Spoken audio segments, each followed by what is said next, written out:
আপনি কি ষড়যন্ত্রের শিকার? অফিসে বা অর্থাৎ কাজের ক্ষেত্রে কিংবা আপনার প্রতিবেশীর থেকে কিংবা বন্ধুবান্ধবের থেকে, আত্মীয়স্বজনের থেকে? এই ষড়যন্ত্রের শিকার যখন হবেন তখন কি করণীয়? ষড়যন্ত্র করা মানুষের কিন্তু স্বাভাবিক প্রবৃত্তি। দেখবেন ষড়যন্ত্র তারাই করে যারা দেখবেন আপনাকে হিংসে করে, আপনার কাজের প্রতি তাদের দৃষ্টিপাত রয়েছে, আপনি যদি কোনো ভালো কাজ করেন সেটা তারা সহ্য করতে পারে না। তারা মনে করে যে আপনার উন্নতি খুব তাড়াতাড়ি হবে, তাই তারা আপনার উন্নতিতে বাধা দেওয়ার জন্য আপনাকে বিভিন্ন রকমভাবে উত্ত্যক্ত করে, বিরক্ত করে, আপনার মানহানি সম্মানহানি করার চেষ্টা করে, অর্থহানি করার চেষ্টা করে, এমনকি কখনো কখনো প্রাণে মেরে দেওয়ার হুমকিও দেয়। এটাই হচ্ছে ষড়যন্ত্রকারীদের মূল লক্ষ্য। যখন আপনি তাদের দুর্বিসন্ধি বা সেই ষড়যন্ত্র সম্পর্কে বুঝতে পেরে যাবেন বা টের পেয়ে যাবেন, তখন চুপ করে যাওয়াটাই শ্রেয়। তাদেরকে বুঝতে দেবেন, বিন্দুমাত্র যেন তারা বুঝতে না পারে যে আপনি তাদের দুর্বিসন্ধি জেনে ফেলেছেন, তাদের কর্মপদ্ধতি জেনে ফেলেছেন। তারা যে আপনার ক্ষতি করতে চাইছে সেটা আপনি আগে থেকে টের পেয়ে নিজেকে আপনি সাবধানে নিয়ে চলে যেতে পারছেন, বা আপনি নিজেকে নিরাপদে সরিয়ে ফেলেছেন।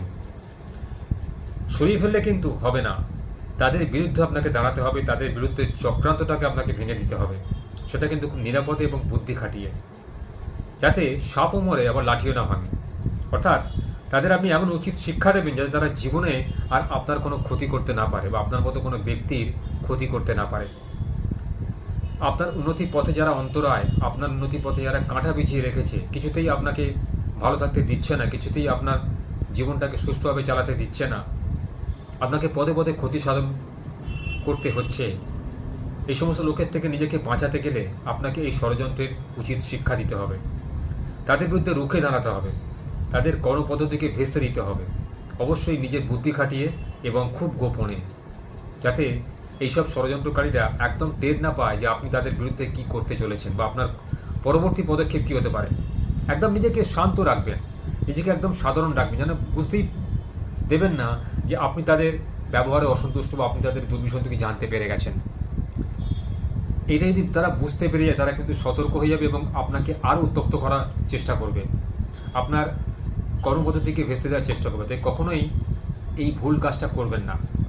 নিজের কাজ সম্পর্কে সচেতন হন, কার সাথে কথা বলবেন, কতটা কথা বলবেন, কি কথা বলবেন, কেন বলবেন, কোথায় বলবেন, কতটুকু বলবেন, সেটা কিন্তু আগে থাকতে পুরো মেপে নিয়ে কথা বলবেন। যখন দেখছেন আপনার বিরুদ্ধে অনেক লোক দাঁড়িয়ে গেছে, তখন সেখানে চুপ করে যাওয়াই শ্রেয়। নিজের শক্তিটাকে সঞ্চয় করুন, নিজের মানসিক শক্তি অর্জন করুন এবং বুদ্ধি খাটিয়ে সেই সমস্ত দুর্বিসন্ধি পরার লোকেদের উচিত শিক্ষা দিন।